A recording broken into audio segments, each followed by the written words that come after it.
deals the cards as a meditation, and those he plays never suspect. He doesn't play for the money he wins, he doesn't play for respect.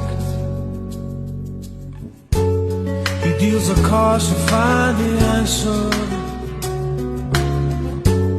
the sacred geometry of chance,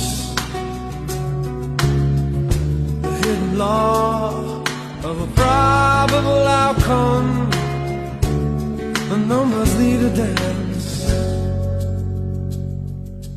I know that the spades are the swords of a soldier.